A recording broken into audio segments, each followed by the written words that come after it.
The biggest thing that sucks though, man, is Mike Evans. As a Bucks fan, Mike Evans is the best wide receiver that has ever played in Tampa, and he's one of the best players that has ever put on a Bucks uniform. And I know that there's not a lot of outside noise for Mike Evans. I know that there's a lot of, well, maybe some criticism about how he's overhyped and this and that because, oh, what is it just the longevity thing? He shouldn't be considered a Hall of Famer. You mentioned it last week, how, there's no real superstar here in Tampa for the outside people. But for a Tampa fan, Mike Evans is a superstar. He is a Hall of Famer. He is a guy who we want to see out there on the field because of the years that he has dedicated himself to this organization, to this community, and he's gone through the downs. And now we have a team that is up in the highs. And he's won a Super Bowl with Tom Brady. But this team, Carlos, I mean, and again, I'm not pressing the panic button because we're still 5-2. But seeing Mike Evans go down the way that he went down last night, I'm worried that that might be the last time we see Mike Evans out on the field.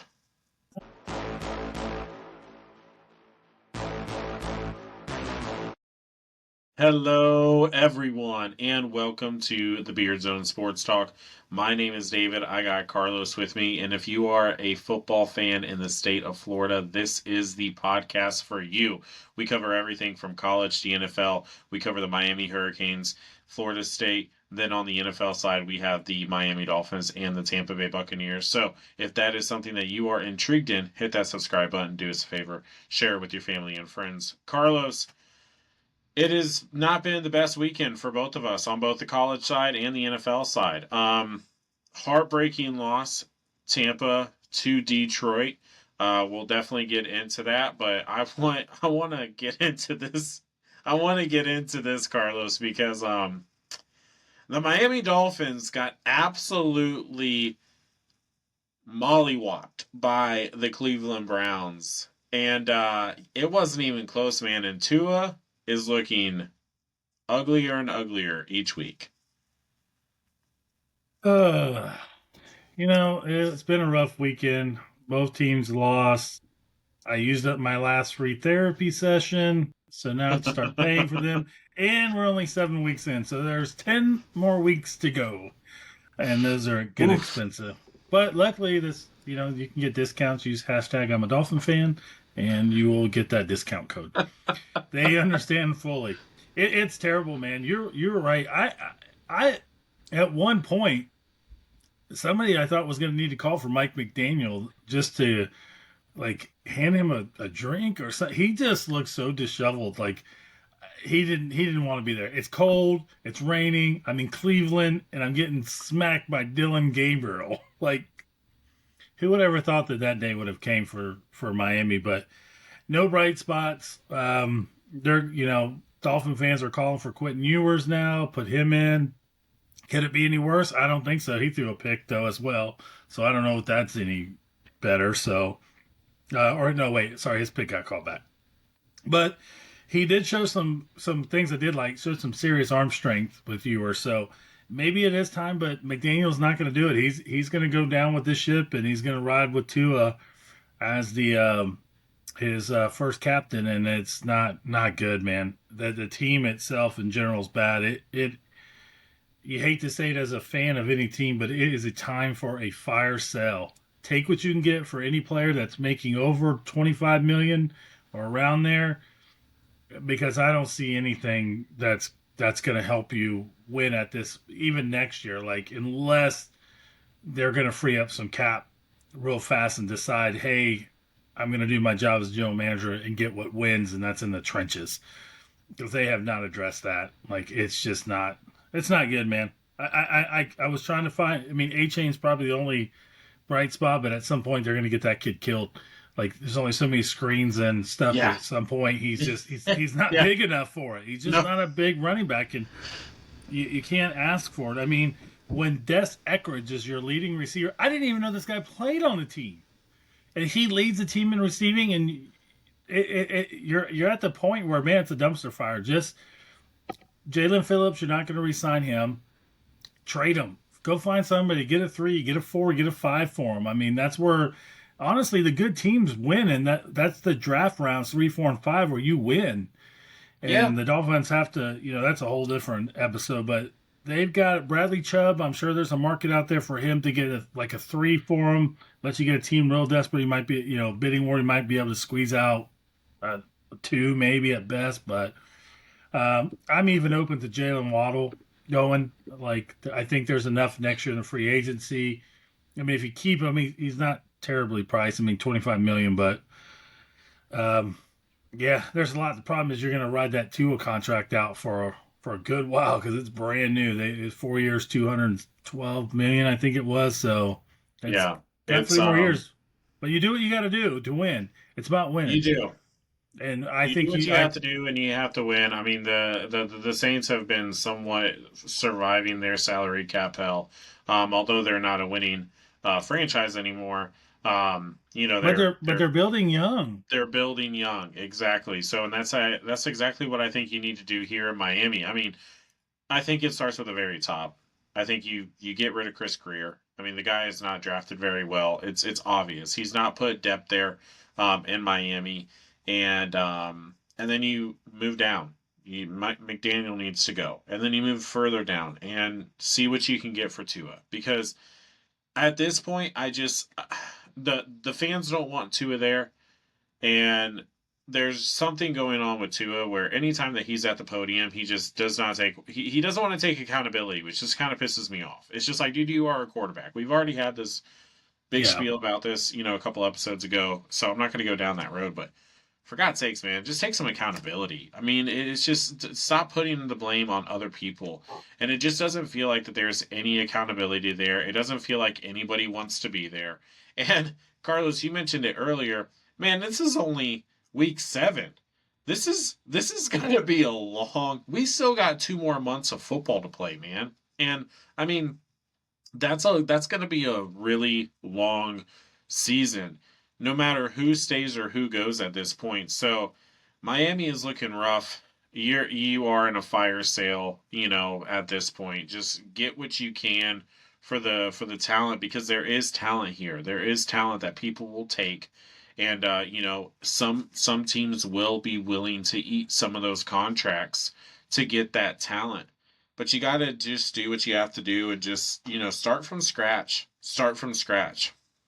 Tua's making bad throws, and I think for Mike McDaniel, the loyalty to Tua, I get it. He's your QB1. He's been there, but you got to start thinking a little bit about the team, and I think it's time for a change. I put Ewers in. He's younger. He's more talented. The arm strength's better. I mean, we're not gonna us winning games this year is gonna be very rough. Like we just got smoked by the Cleveland Browns. What's the Browns have a very good defense? I was smart enough to put them on fantasy football league. Gave me Same 27 plus here. points. Nice. Same here. Um, but you're at a point where you got to find something, and you're looking for that spark, and maybe that's it. Maybe that's your guy, and with Ewers, and he gives them a little spark. What's the hurt? You saw Carolina do it last year with Bryce Young. I was Bryce just about to sits, say that. he sits, comes Yep. back, and he's a new man. Like Yep. he finished the year well. So what's the what's the difference here at this point? Do you keep? I think Tua's confidence is so low at this point. He might be better off just sitting, teaching, kind of being there, and just kind of letting the clear out the air in his head, and and figure it out, man. I mean, it worked for Bryce Young. Canales did that, and it worked out well. But I don't think throwing him back out there again is going to do it, because if he goes back out next week and throws another 3 picks, I mean, you got to throw this guy on the podium, and he's going to fly 10 hours to Spain to do it. Like, come on, like that's not good. That's not even good for the No, Spaniards. not no, not good at all. But they are sitting at 1-6. They now go up against the Atlanta Falcons, who are 3-3, and Atlanta is kind of a team that you don't know who they are. I mean, 2 weeks ago they beat the Buffalo Bills in an impressive win. Then last week they lose to the banged up San Francisco 49ers. What Atlanta Falcons team are you going to get? So, Should be. I don't foresee Miami winning. I see Oh, Bijan having a huge day, just like Junkins did last yeah. week. But it's a 1 o'clock game. It's at Atlanta, so it's going to be a hostile crowd. Those Atlanta fans, man, they get loud, man, in that Mercedes-Benz Stadium. They get really loud. So Yeah, I think it's going to be just another dog walk. I don't think. I think at some point these players, like some of them, are playing, for their next team. They're going to get traded. If Chris Greer doesn't trade some of these players and get something back and free up some salary, man, I don't know if you can fire somebody, and I don't know what the protocol is, but you can do to them after you fire them for being stupid. But at some point, the owner has to get involved and kind of take a little bit more control here and be like, hey man, you're this isn't working, you're gone. But before you leave, we need you to trade some players or get an intern GM in there, something. But you can't finish the season with Bradley Chubb on your roster. Not that he's not having a good year, but or Jalen Phillips. Like Phillips will be gone next year. They're not going to re-sign him. So there's a team out there that can use these guys' services for their playoff runs. yeah, for sure. Like I said, man, there are definitely teams out there that will pay the price to go ahead and get some of those guys. Because the Dolphins have talent. It's not that they don't have talent. There's just something going on in that locker room, probably behind the scenes, that we just don't understand. A lot of, it seems like pointing fingers there. But Atlanta Falcons, I was hoping that Miami would, win because obviously the Bucks in the division for the Atlanta Falcons, Right. never want to see them win, but yeah, Who did I probably say was going not to win the going to NFC happen. South? Yeah, probably not going to happen. Oh, I'm not too worried about us losing our division. Um, but let's go ahead and let's move on to that game, Carlos. The Bucks went into Detroit, and man, it was a rough game. Baker was off all night. There was just something. It just wasn't his night, man. 28 for 50, 228 yards, 1 touchdown, 1 interception, and I don't know how many overthrows on pretty open receivers. That could have been a score. That could have possibly changed the momentum of this game because our defense played actually pretty well outside of the couple of explosive plays that we gave up to Jameer Gibbs, which really, kind of um, tilted the scale to the Dolphins. And once you get that Ford Stadium going, man, it's hard. It's just hard. Um, you're not going to win every game, though, man. I mean, you're just not. Detroit's a good team. I'm not pressing the panic button. We're 5-2. We have the Saints next week. I think we can get a win off of that. The biggest thing that sucks though, man, is Mike Evans. As a Bucks fan, Mike Evans is the best wide receiver that has ever played in Tampa, and he's one of the best players that has ever put on a Bucks uniform. And I know that there's not a lot of outside noise for Mike Evans. I know that there's a lot of, well, maybe some criticism about how he's overhyped and this and that because, oh, what is it just the longevity thing? He shouldn't be considered a Hall of Famer. You mentioned it last week, how, there's no real superstar here in Tampa for the outside people. But for a Tampa fan, Mike Evans is a superstar. He is a Hall of Famer. He is a guy who we want to see out there on the field because of the years that he has dedicated himself to this organization, to this community, and he's gone through the downs. And now we have a team that is up in the highs. And he's won a Super Bowl with Tom Brady. But this team, Carlos, I mean, and again, I'm not pressing the panic button because we're still 5-2. But seeing Mike Evans go down the way that he went down last night, I'm worried that that might be the last time we see Mike Evans out on the field. Um, Definitely for this year. So the streak is ends at I think 9, or is he at 10? He's at 10.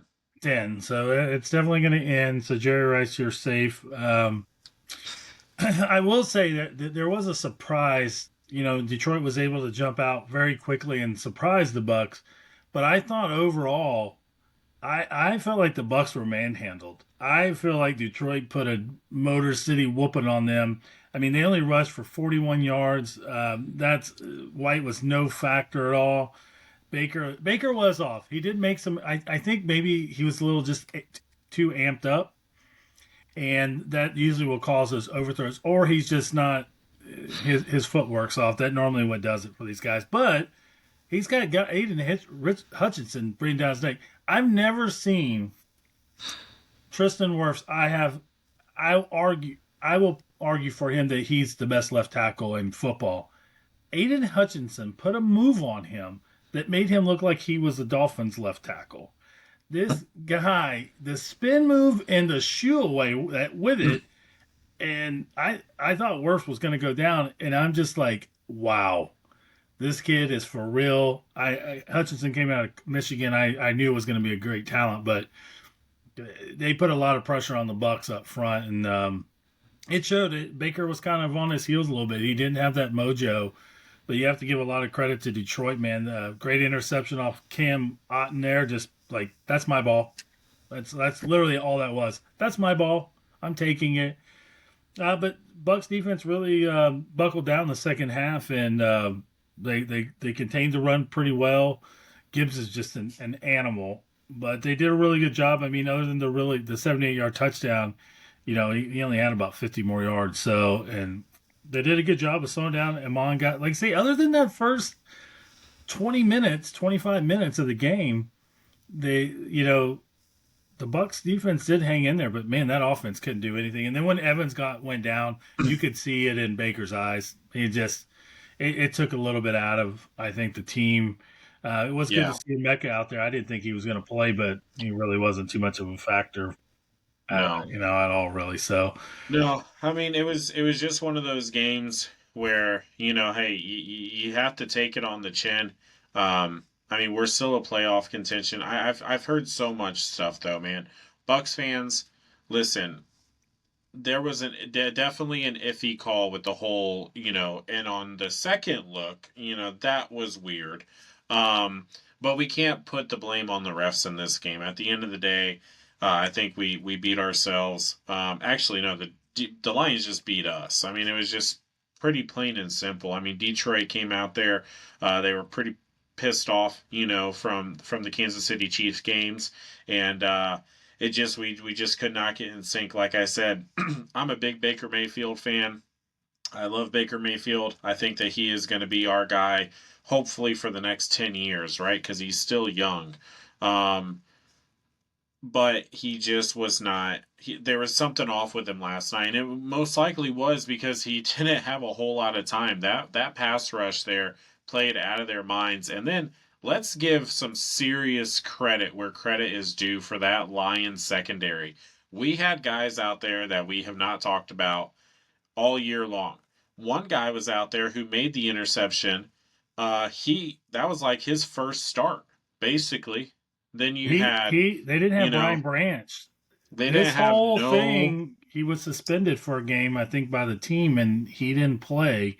So, they I mean, didn't have that's any of their starting defensive secondary at all.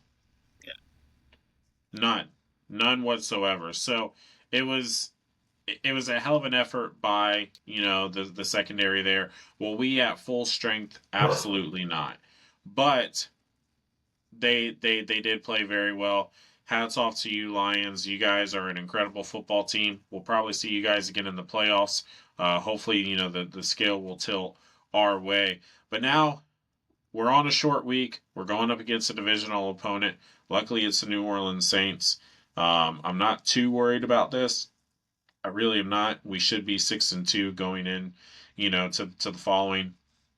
But then after that, Carlos, that's where I'm worried. That's where I'm just a little bit worried because we have 3 games consecutively after that at home against the New England Patriots. And then we are on the road for the Buffalo Bills and then on the road again for the Los Angeles Rams. And we can be 6-2, but then we can be quickly 6-5 over those next 3 weeks because New England can beat pretty much any team in the league. Buffalo can beat pretty much any team in the league, and the Rams can beat pretty much any team in the league. Now, I will say this: I do still put Tampa up there as one of the top teams. Did we get beat up by Detroit? Absolutely. But again, it was you're gonna have those nights. You're just gonna have those days in the NFL. It's how many times have we seen 17-0 or 16-0? I mean, very very rarely. You're gonna have those times. It's not time to hit the panic button. Luckily, we have a bye week coming after New Orleans before we hit those stretch of 3 games. So hopefully that gives us a little bit more of a cushion. Hopefully Bucky can come back. Hopefully Chris Godwin can come back. It will give our times good time to regroup and set this shit back right. But we're 5-2. I'm happy as a Bucks fan. I'm not in any panic mode at all.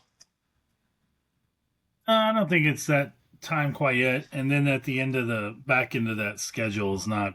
I mean, you got the Dolphins, so there you go. Hey, But but they, the back end of their schedule, the last 5 games aren't very nothing really. I mean, you got Atlanta, you got some divisional games. You're probably going to split the Atlanta, and who knows? Carolina's been playing some good football, so we'll yeah, see what happens. I feel like they're going to make a run there, but this run is very important because I think this tests the Bucks in a sense of the teams they beat before had that combined record of 1-8 for a while. So now you're playing other playoff teams. This run, the Bills are going to the playoffs. The Rams look like they're playoff bound, and oddly, the Patriots are playing really well. So you have 3 playoff teams. So this is going to test this team immensely. Like if for any reason they go 0-3, we have to kind of question: are the Bucks really that good? They'll probably make the playoffs, but it could be because of the division.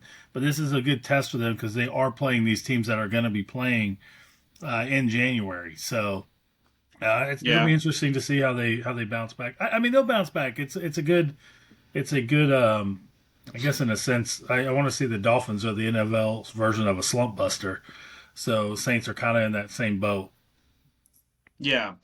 Well, I mean, it should be a good bounce back game. I don't think it's a game that we should sleep on because they are divisional opponents. So I mean, they're gonna play tough, but we should have a win. We should go into the bye week at 6-2, and hopefully we can get healthy after that. So, but I think we're still one of the top teams in the NFL.